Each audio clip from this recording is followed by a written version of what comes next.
So what I was saying is the eclipse is like this direct light. It's like the messianic version of ourselves where we can totally handle the light, metaphorically, of the totality of the light of the Creator, right? What happens with us as humans is that because we're not fully ready yet to bathe in the full like immersion of the light of the Creator, so a little bit of a light at a time. We take a little bit in, and then we incorporate it, and then we look for more. Kind of like the story of creation, where it's like um, Adam and Eve said to God, "We don't want to be so directly right in front of you, where we experience your light. It's so awesome but overwhelming because we haven't yet earned it. We haven't yet come to terms with it. So here, we'll eat from the tree of we'll eat from the tree of knowledge, good and evil, and then have choice and create our own reality so that we can feel that feeling of earning it, right? Then they kind of come out of the tree of life reality, and then they're in this other reality where the light of the Creator is not as directly impacting them, so that they can have a space to themselves. And then it says the issue of shame showed up, right? Wow. Shame Yeah. and hiding, right? So Yeah. it's kind of like, do you ever see your kids where like you do so much great things for them, but then all of a sudden they want to run away and go to the room and be alone for a moment? Uh-huh. Or like you're at a social event and then one of them just wants to be alone, or they'll go to a room, Yes. right? Uh-huh. It's an incredible thing that if you actually give everything to someone, they can't necessarily be happy or handle it unless they've earned it, right? Yes. Because they feel that there's a bread of shame component involved. Like, I didn't earn this, I didn't come to it. Same as, in a way, you could look at it like kind of like drugs. Let's say when people smoke certain types of drugs, they do get they do get to this place where they have this high, and they actually get certain insights into reality that normally wouldn't get. But they didn't really achieve this at a meditative level on their own terms. So when they come back from that, when the next day you have a crash, right? Yeah. So it's like the crash is not just because of the actual chemicals. It's also because you went to a very powerful state in your mind that you cannot keep. You can't maintain because you never learned how to do it on your own. You use this external stimuli. So that crash right there, what you have the next day, is kind of like basically another aspect of bread of shame, something we haven't fully earned. We like kind of took a. You ever played Mario Brothers? I think the video game, Uh, like a long. yeah. Yeah, When I remember there was was little. this warp zone you would go into, and you'd go from level 4 to level 8 or something. I don't know if you saw. Vaguely remember, Yeah, yeah. so it's like that's like kind of like using external stimuli to get to places. You cheat So. and take a fast pass, so you didn't earn it. Right, right. So you didn't really get there on your own. So anything we don't get there on our own, what happens is eventually we're going to have to deal with the consequence of the fear that I don't know how to get there on my own again if I fall back. Does that make sense? Yeah, that totally makes sense. So like even in the company, like as your like Randy plays, I'm sure you've experienced this where you have like people you're helping, and as soon as you give them the most amazing, a little too much for them, they can't handle it. Even though you're like, I'm Yes. giving you the world, hello, like, but their vessel's not ready for it. So it's like you got to build that vessel, and it's just an amazing thing for our children, for our company, for our work, for people, for love. I've experienced this with love, where you connect with someone and you give them so much love and they can't take the love because their vessel is not ready for it, and you're like, what's the problem? I'm giving you so much love. It's just an amazing thing, this concept of the light and the vessel and the darkness and how it receives it. So I think the this week's consciousness of the being in that zone with the eclipse, um, for one thing, the amazing thing is that from our eyes perspective, we can't look into the sun. Did you try looking into the sun at all? Of course not. You're not, right? Because everybody's like, well, it's bad for you, right? No, through my phone. Yeah. Right. Okay. So I actually directly looked into the sun for a second, right? And I just wanted to experience just what happens to the mechanism of the brain. Okay. And this is what I came up with. I don't recommend anyone doing this, by the way. So if you're, I'm just telling you what I did. So this was for my own personal insight. What I realized is that, that whole concept in science where if you take a lot of light and shine it onto something it's overwhelming, you get this silhouette effect. You get darkness, right? So it's like kind of like the moon, the moon and the sun. If you take all this light and it's overwhelming to the vessel, meaning the moon, that it can't handle it, you actually get more darkness than reflection, which is really strange, right? So the sun is actually incredibly full of light, but it's actually gets you, if you look into it, you go black, right? Which is really the only reason we go black, like your eyes go black if you look into it, is because you can't handle it, pretty much, right? If you could handle that kind of sun, you would actually be able to look into it. Yeah. Right? So I think it's a great metaphor for all of us. If we can handle this messianic light, right, that wants to be with us, then the things that look like curses, they're all blessings, right? It's kind of like the thing that damages your retina is actually could be a blessing if we can handle it, right? I'm not saying we should try it, but I'm just saying just the metaphoric concept behind it, right?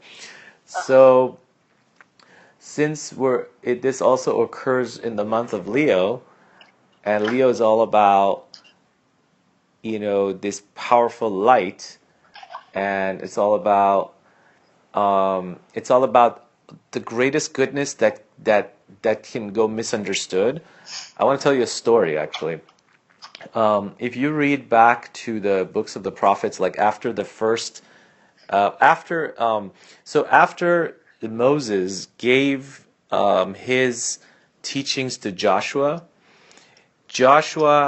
came into the land of Israel, and he was the first one that came in. Moses didn't get to come because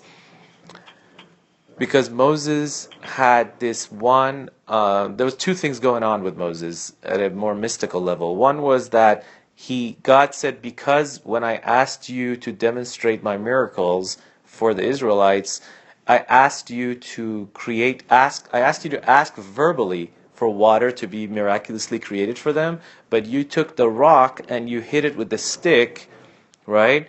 And then the stone over there gave water.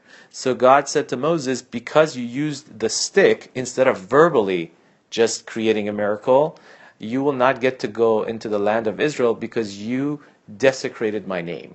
And it's a strange thing if you think about it, right? Like, you would think like this Moses did so much for this whole nation, and he just did one little thing wrong, and then God is telling him, now because of that, you cannot be the one that goes to the land of Israel. Your student Joshua will go with them. Okay? How does that sound to you, all of it?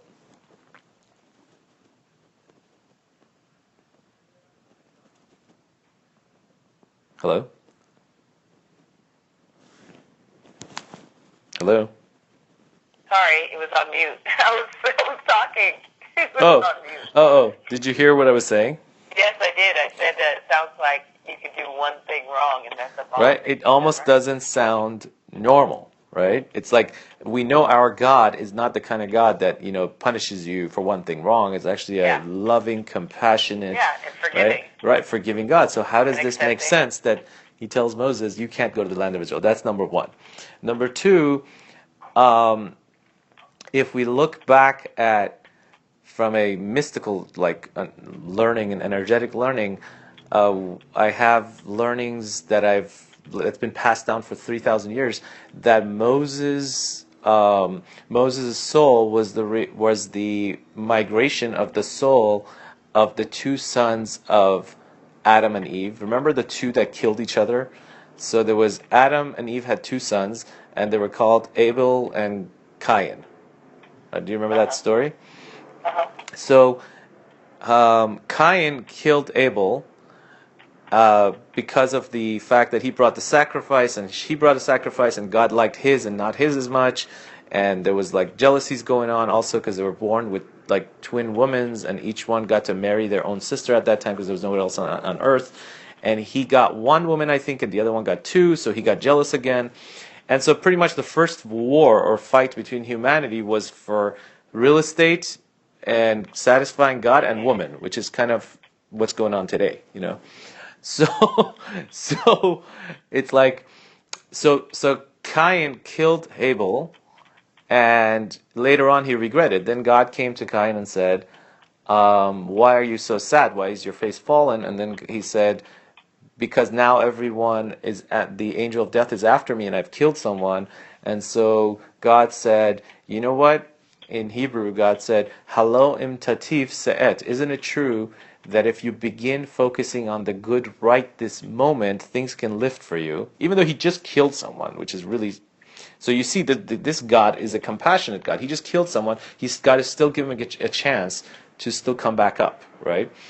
And isn't it true that if you lift yourself up right this moment, you'll go well? Ve'im lo lapeta chatat rovetz. But if you don't get back on track, guilt consciousness is waiting at the door and it'll bury you alive. Meaning you'll just become an identity of a killer and then you'll kill more people instead of getting back on track, right? You see how powerful that is so far? Yeah. So that was the first response of God against what we call sin, which the word sin in Hebrew doesn't exist. It's called chet, which means miss target, which means try again, right? So that's like a total reframe right there. So now I want you to zoom forward all the way to Moses. And I'm not going to spend time proving how I know this, but let's just take this as face value that what I'm saying is, let's say, like correct, okay?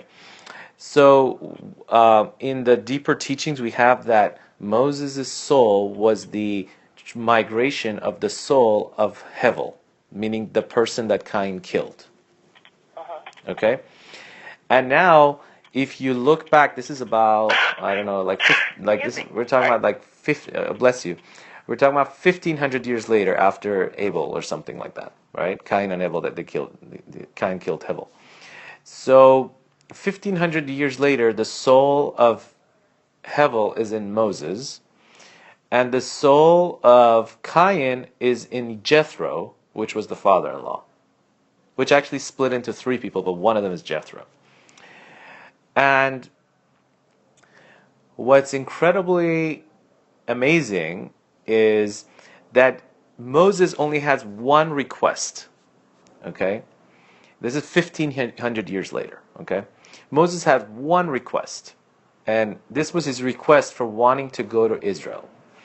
So his request was that he wanted to go to Israel not because he wants to just feel good and just be able to go to the land with everyone, but he was like, I want to go there and I only want to do one good deed. And that good deed was he wanted to build something called Arei Miklat, meaning the cities of refuge. So that if someone kills someone, either accidentally or on purpose, he could run away to this city and wait there until the court decides what the issue was, until they decide the consequences. So that the person who was affected and their family wouldn't end up murdering this person because they'll say, you killed my brother. Do you get that so far? I think you're on mute again. Oh, yes. Okay. All right. So you got that so far? Uh-huh. So basically, he gets to run to this city of refuge, and while he's in the city of refuge, nobody can touch him until the law decides what happens. Otherwise, if someone like by accident kills someone, let's say a ladder falls on him or a hammer from up there, or intentionally kills someone, if they don't know the real law what to do with him, the relatives will take revenge and kill the guy before he gets to court. Okay? So Moses said, I want to create something in Israel called the city of refuge, where people that intentionally or unintentionally do something wrong, like murder, they can go to this place until the court decides what to do with them. Okay? That was Moses' whole purpose why he wanted to go to Israel. Right?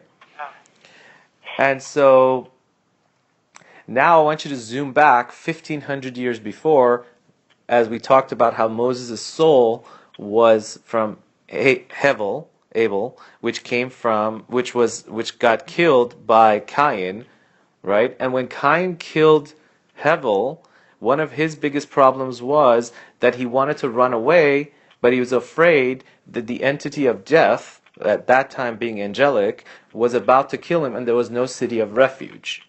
You got that so far?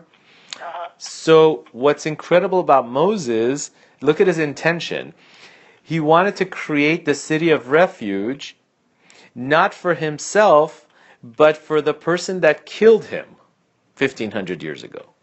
Ah. Do you see how powerful that is? Yeah. Not for himself. He wanted to make it for the person that actually took his life 1,500 years ago. He learned a lesson from the person who killed him, and he wanted to create it right now so that if this happens to human beings, they shouldn't have to go through, the killer shouldn't have to go through that thing of wrongfully dying in case he's not at fault. Wow. That's how far his intention went. So he said to God, can you please let me come to the land of Israel just to do this one good deed? Because I think it'll change the infrastructure of humanity if we set that up right from the beginning, right? Wow. Because his soul experienced that 1,500 years ago. But he wasn't dealing with the fact that he got killed, which is amazing. He was dealing with the fact that the killer, how is he going to feel, and what if he's judged wrong? Right? Wow. It's amazing, right? So you would think he did all that, the Creator is going to say, okay, you should come to the land of Israel. You're amazing. Right? Yeah. But no, Wow. the Creator didn't say that. Wow. So, you get the incredibleness of this thing, right? Okay, Yeah. okay. So then the question becomes, what kind of creator is this, right? So now I want to bring it back to the power of what we talked about, which is the eclipse, right? And the eclipse represents, like I said, the totality of human beings when we can fully handle the light of the Creator with no breath of shame or hiding, right? Which is difficult for us human beings because we have so much lax unconsciously in the world of duality in our physical bodies that we feel that, how do I deserve goodness? We have issues with deserving full totality immersion of goodness. So therefore we can't take it in yet. We can't absorb that kind of light yet. It's almost like a lover that wants to give so much, but the person receiving the love feels unworthy of him, right? It's almost like that feeling has been created since the tree of life and the tree of knowledge and good and evil. So now Moses says, let me go in to do this good deed, and the Creator says no. And so in the deeper mystical teachings, it points out to one powerful insight. And the insight is this, that if Moses would have come to the land of Israel, his light was so awesome, like the light of, let's say, the eclipse, that's so powerful, that the generation wasn't ready to experience him in the land of Israel, because the land of Israel has a very high consciousness, right? And so everyone in the generation would actually die if they came with him. And the reason for it was because it was so much light with his powerful messianic consciousness that the entire generation, instead of being able to absorb the light, they would experience breath of shame. Just like looking into the eclipse, you just can't handle it, right?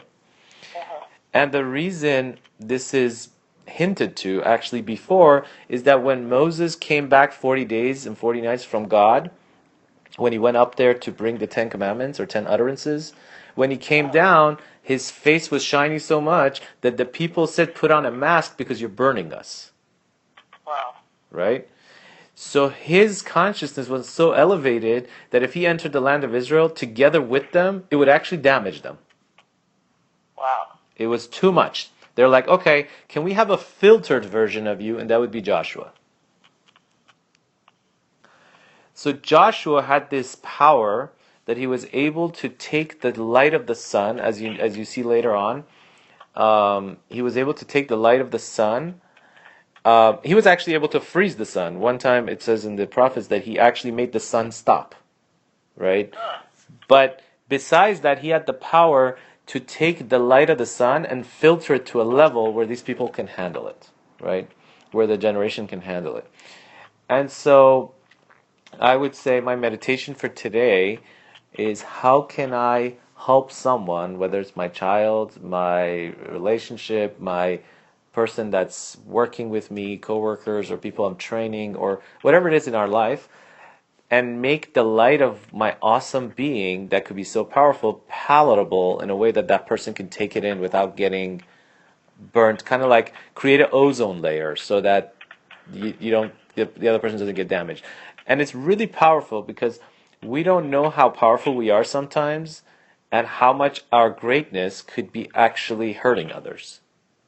Haha, that's really funny. This is, I know, it's like, and I'm saying this specifically for your soul because you have so much Sagittarius and Leo in your chart, and you have this awesome light shining through you, and it's like it could be a very direct light because you always, I'm sure you're always like coming up with ways to put it in a way that it can be absorbed by the people that are like taking that in, and whether it's Yeah. whether their level of taking it in is financially different or mentally or emotionally or physically or just evolving differently, right?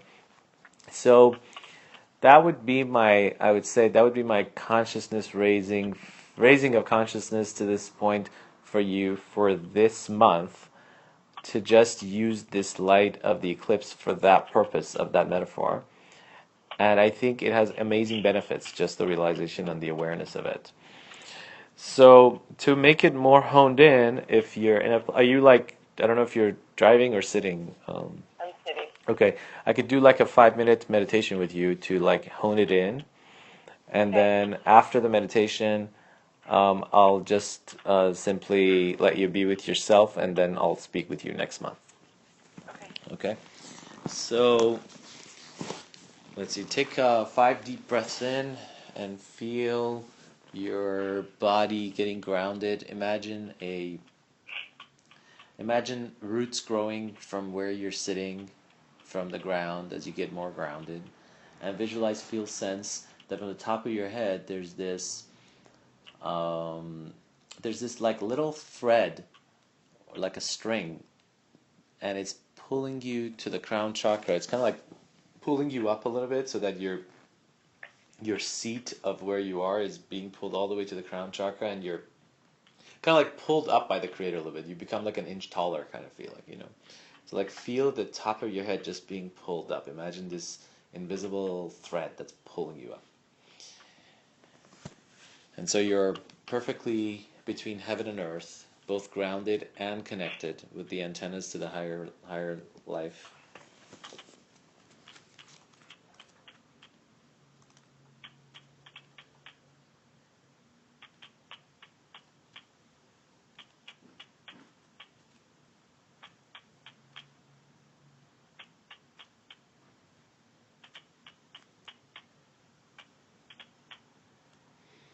And take another couple of deep breaths.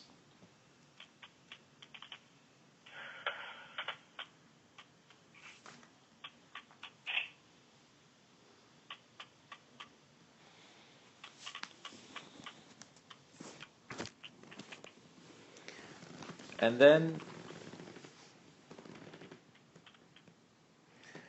realize as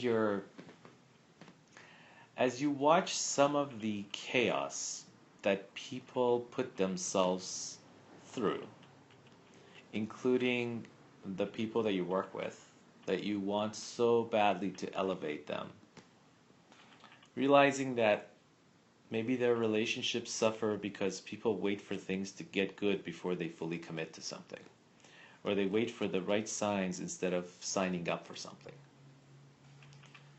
Or people are like lonely because they wait for love instead of being loving, or they wait for friendship instead of being a friend. And I'm saying all these things just so we can be compassionate to all those people who are doing these things.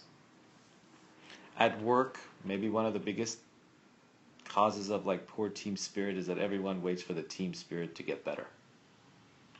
Or people age prematurely because they wait to have fun after work, or after chores, or after bills, after this year, after retirement, or after grandkids are settled.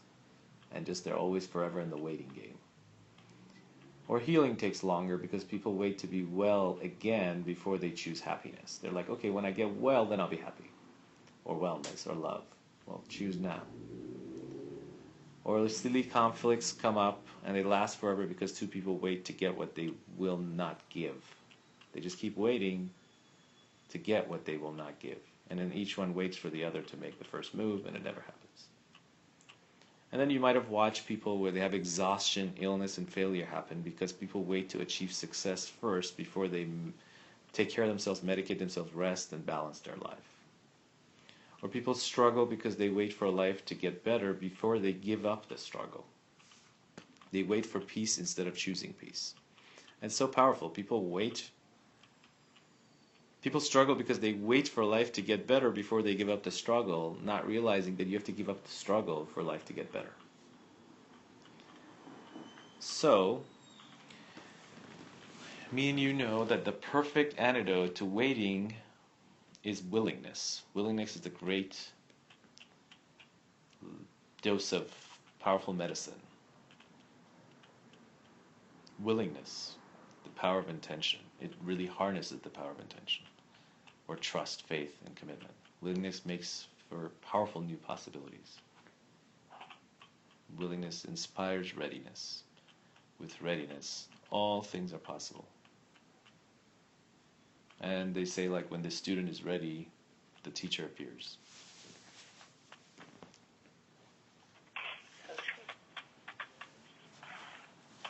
When the lover is ready, a partner appears. When the artist is ready, inspiration appears. When you're ready, opportunity appears. When the receiver is ready, the gift appears.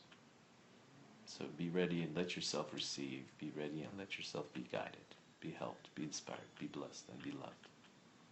Be ready and be willing for the truth, and that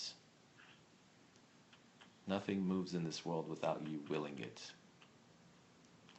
And that the greatest truth is so sexy. So the truth is sexy. And so as I complete this meditation with you, all of that which I said right now are probably things that most people that we want to help will not do, and will take them a lifetime to maybe even gain the consciousness of it. And so to have that Moses consciousness, he waited 120 years to admonish the people, or to let them know about some of their things that needs to heal, because he was afraid that they weren't ready to hear it and they would actually go off the path. 120 years. Which is so powerful. And even at the end, he didn't go to the land with them because he was too powerful. So that kind of patience, I'm not saying we got to be like that, but that kind of patience is a great stretcher for us to realize how sometimes the people around us need so much more of our empathy and compassion, because they just simply are not necessarily ready to absorb it. So how do we meet them where they are? And so that's what I want to leave. That's what I want to leave me and you, and send this consciousness to the rest of the world, with everyone around us, both the receiver and the giver. So I'm going to leave you with that consciousness as you take another deep breath in. And as you exhale, I want you to exhale all the tension that has ever entered you in the past, from the fact that you wanted someone to grow in their consciousness, but they took their time. Go ahead and take a deep breath in, and exhale all the frustration and tension from all that love and light that you want to share, but sometimes it's just taking time. And as you do that, you could move right into your